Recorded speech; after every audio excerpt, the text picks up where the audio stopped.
Hindi film industry में क्या हो गया, इतनी बड़ी बड़ी फिल्में क्यों नहीं चल रही? आप as a film maker, as a director, as a producer, आप कैसे देखते हैं इस दौर को? देखिए, मुझे ऐसा लगता है कि इसके बहुत सारे रीज़न हैं कि हम एक फ़ेज़ से गुज़र रहे हैं और ये फ़ेज़ ऐसा है जो अ, थोड़ा लंबा चला है और अब ये लंबा चला है इसलिए इसके ऊपर डिबेट हो रहा है, जो कि एक अच्छी बात है, जो ये दर्शाता है कि हम सब चिंतित हैं, हम सब अवेयर हैं और अगर हम प्रॉब्लम को अगर एक बार समझने लगें, तो फिर सॉल्यूशन मुझे लगता है कि कहीं न कहीं हम निकाल लेंगे। सबसे पहला जो मुद्दा मुझे लगता है कि हमने भारत के लिए फ़िल्में बनाना बंद कर दिया है, हम इंडिया के लिए फ़िल्में बनाते हैं। हमारी एक्सपेक्टेशन ये होती है कि हम जो है वो सिर्फ 25-50 या 100 चुने हुए मल्टीप्लेक्सेस में हमारी फ़िल्म जो ऑडियंस देखती है उन्हें पसंद आए। जो बहुत बड़ा इंडिया का जो मास ऑडियंस है, उसके लिए हम फ़िल्म नहीं बनाते। अभी मैं आपको एक रीसेंट एग्जांपल दूं कि जैसे जाट आई और लोगों ने बहुत अप्रिशिएट की। छोटे शहरों में फ़िल्म ने बहुत ज़बरदस्त बिजनेस कर भी रही है, लेकिन उसे लोग फिर अनकूल फिल्म बोल देते हैं। ये कूल नहीं है। तो हम ये जो कूल फिल्में बनाने का हमारे अंदर एक जो जुनून सवार हुआ, उसकी वजह से हमने हमारे बहुत सारे ऑडियंस को कंसिस्टेंटली निराश किया है।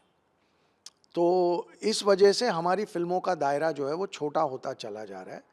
तो जैसे ही ऐसी कोई फ़िल्म बनती है जो मासिस को कनेक्ट करती है, तो वो बहुत बड़े नंबर ला रही है।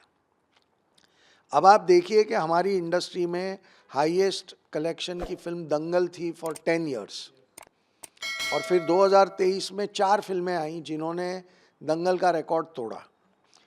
2024 में 2 फ़िल्में आई जिन्होंने उन 4 फ़िल्मों का रिकॉर्ड तोड़ा। तो ये ऐसा नहीं है कि हमारी फ़िल्में अच्छा नहीं कर रही हैं, हमारी बहुत कम फ़िल्में अच्छा कर रही हैं। जो परसेंटेज हमारा सक्सेस का है, वो चिंताजनक है और अच्छी बात है कि इसके ऊपर बहुत डिबेट हो रहा है।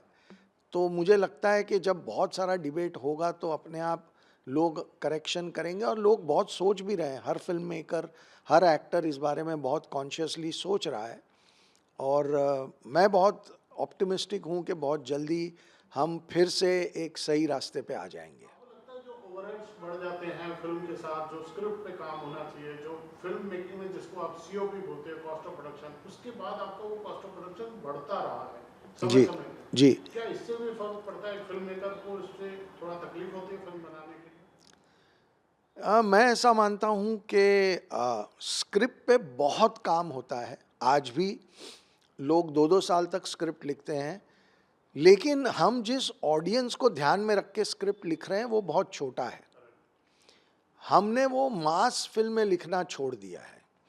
अब जब डाउन साउथ आप किसी से बात करिए, फॉर एग्ज़ाम्पल आप पुष्पा के मेकर्स से बात करिए, तो वो कहेंगे कि हम तो अमिताभ बच्चन की फ़िल्मों को इंस्पिरेशन मान के हमारी फ़िल्म लिखते हैं, आपने उन फ़िल्मों को छोड़ दिया है। तो ये एक बहुत बड़ी सच्चाई है।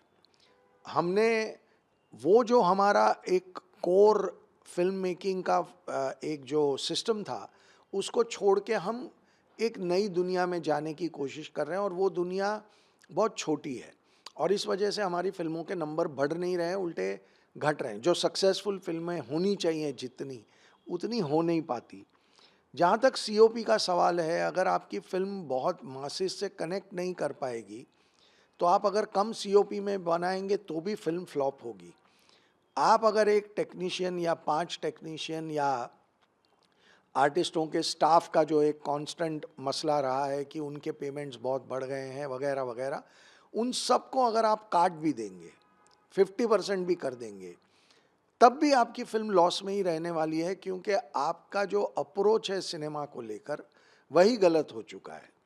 तो हम क्या कर रहे हैं कि एक कुछ ऐसे लोग हैं जो इस बात को एक्सेप्ट करने की बजाय कि हम गलत स्क्रिप्टें लिख रहे हैं, हम उसको डाइवर्ट करके किसी और टॉपिक पे ले जा रहे हैं।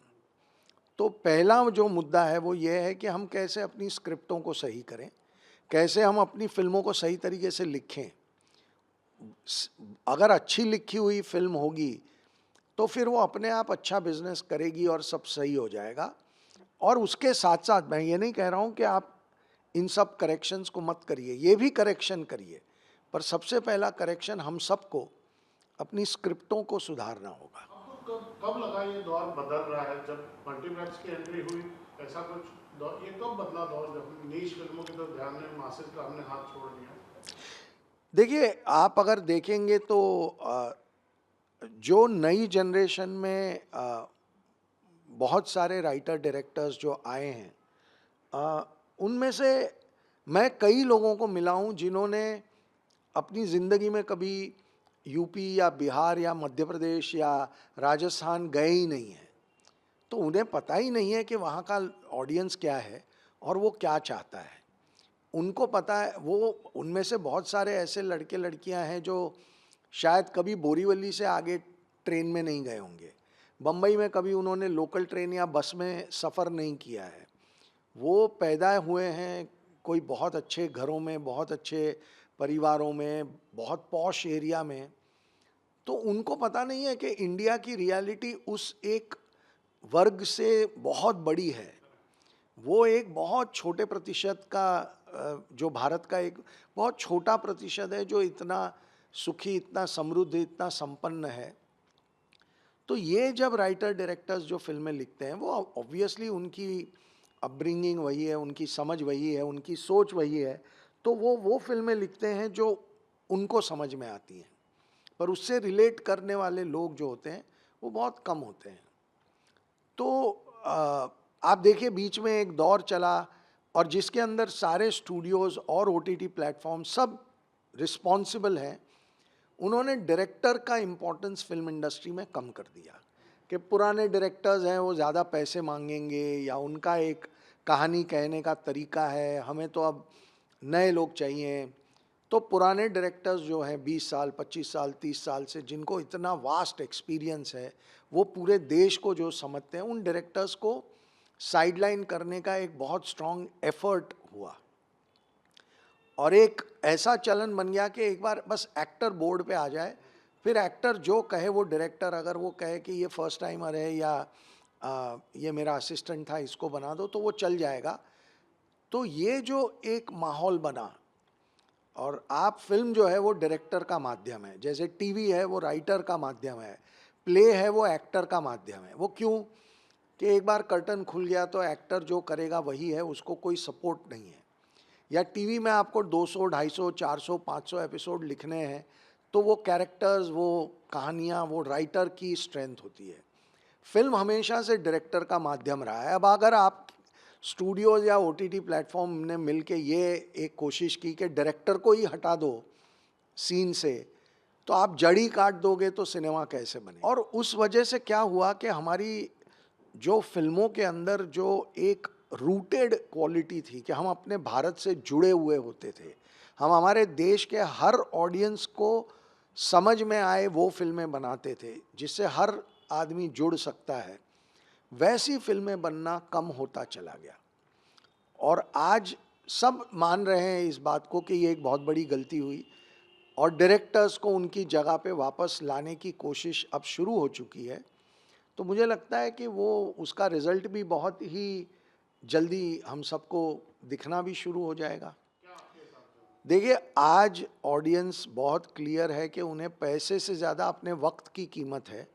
अगर आप उनको कह रहे हैं कि घर से निकल के फिल्म देख के घर वापस आने के 4 घंटे आप हमें दीजिए, तो वो 4 घंटे मैं क्यों खर्चा करूं, ये ऑडियंस का सबसे बड़ा सवाल है कि ये 4 घंटे मैं आपको क्यों दूं। तो आप बाकी सब जाने दीजिए, पिछले 10 सालों में जो सबसे ज़्यादा सक्सेसफुल फिल्में हैं, ऐसी 15 फिल्मों को उठा के देख लीजिए। उन्होंने क्या सही किया जिसकी वजह से ऑडियंस का इतना ज़्यादा प्यार उन फिल्मों को मिला। आप देखिए उन फिल्मों को, और उधर से आपके सारे सवालों के जवाब हमारे ही हिस्टोरिकल पास्ट में अवेलेबल हैं, हमारे रीसेंट प्रेजेंट में अवेलेबल हैं। आप पुष्पा देख लीजिए, चाहे एनिमल देख लीजिए, चाहे गदर देख लीजिए, केरला स्टोरी देख लीजिए, चाहे जवान देखिए, पठान देखिए, स्त्री 2 देखिए, अभी छावा इतनी शानदार चली है। इन सब फिल्मों को स्टडी करिए, आपके सारे प्रश्नों के जवाब वहीं हैं, बशर्ते हम खुले मन से अपनी गलतियों को एक्सेप्ट करने के लिए रेडी हों और इन फिल्मों को एक सही नज़रिए से स्टडी करेंगे, तो मुझे नहीं लगता कि कोई भी सवाल या कोई भी मिस्ट्री रह जाएगी। उसके बाद सिर्फ यही है कि हम अपने आप को उसी क्राफ्ट की तरह अप्लाई करें और रिज़ल्ट सबके सामने बहुत जल्द आ जाएंगे।